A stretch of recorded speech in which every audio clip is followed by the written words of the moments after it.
Insights of All Trades podcast. I know we had Fetterman was here in Juniata County talking about possible recreational legalization in the state. What's your take on that? I actually inadvertently generated a little bit of controversy because of that issue, because I went to his hearing in Juniata County, but I didn't attend in Franklin County.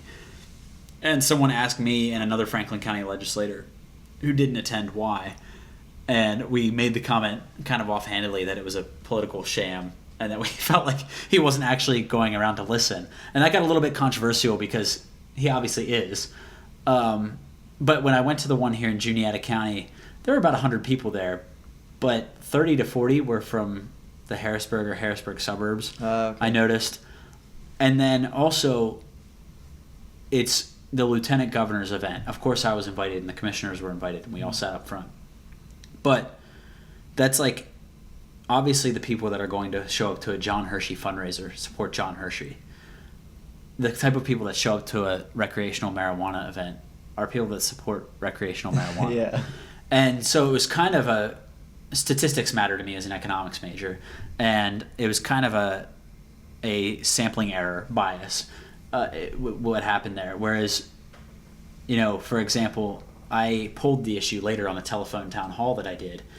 Telephone town halls are landlines, so the average person answering the phone and actually listening to me might be 70 or 80 years old.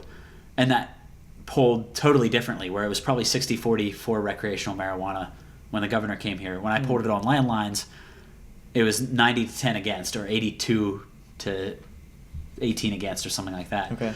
And it's just a total sampling bias. Mm-hmm. And so it is my opinion that the people of Juniata, Mifflin counties, and Franklin counties aren't for recreational marijuana. And I've had so many people call me with studies about how it can affect cognitive ability. And a lot of police are concerned because you can't test it like you can a breathalyzer when you do a normal traffic stop. And there are standardized test scores that are going down. And of course, if we legalize recreational marijuana, nobody wants it getting in the hands of kids. And a lot of kids are vaping and things like that now. Yeah. And so there's just a lot of public health concerns in my mind that we're not quite ready for it. And I do think that Juniata, Mifflin, and Franklin counties agree with me, even though the lieutenant governor thinks that they don't. He thinks that we're all for it. He made this kind of comment when. So that got published, and then we ended up doing an op-ed about it, me and the other Franklin County representatives, that got into the Chambersburg public opinion and things like that. And the lieutenant governor responded something along the lines of, well, all Republicans support this, so they're not even listening to their own people. And that is not what I've been hearing on the ground here. That might be the case in his one experience with Juniata County that he's ever had in his life. But again, I am here to represent my people, to bring the views of Juniata, Mifflin, and Franklin counties to Harrisburg, and I don't think that our area is ready for that kind of thing. So sure. That's where I come from at the base level, and then there's all these other medical concerns as well. So that's where I'm at, but it's fine if you disagree. That's what we're here for.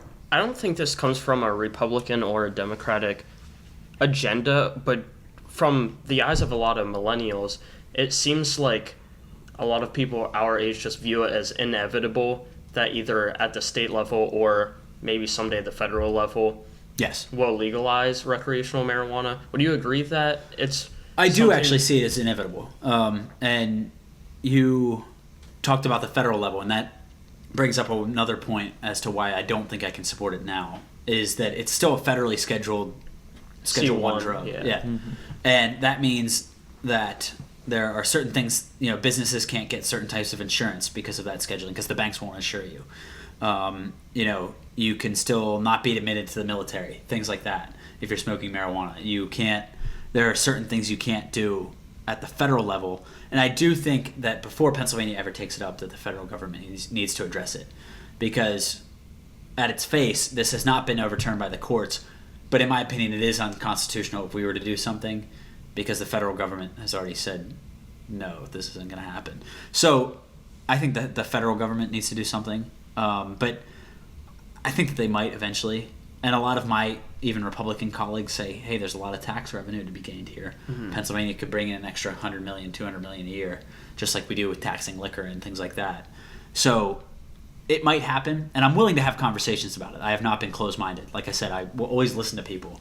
But I just don't think that it really jives with what this area wants. And so for now, I do not support it.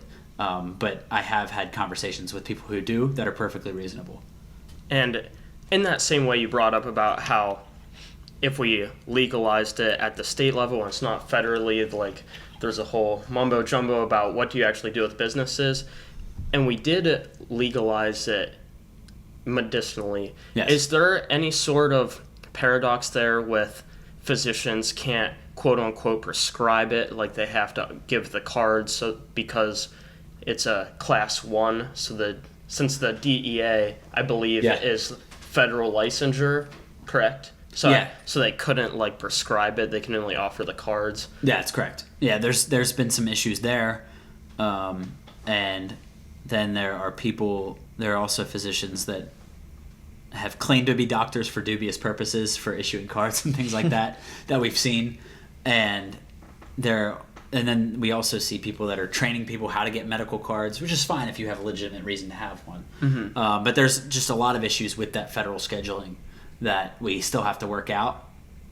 Or should I say they have to work out in Washington before I think we should address it here. So just out of curiosity then, are physicians protected in PA for giving out those medical marijuana cards, or is there any sort of pitfalls on their own, like DEA licensure, since it's illegal federally? Yes and no. So I hate to give you the political answer again, but so they are protected in terms of Pennsylvania law. We allow those licenses and things like that.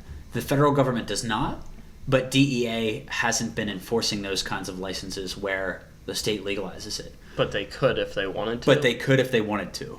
So they haven't been. And so people It'd be pretty messed up if they just decided to yes.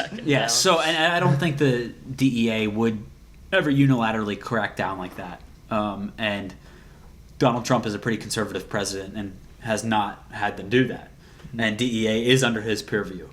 And so I don't think it'll ever happen, but it is possible.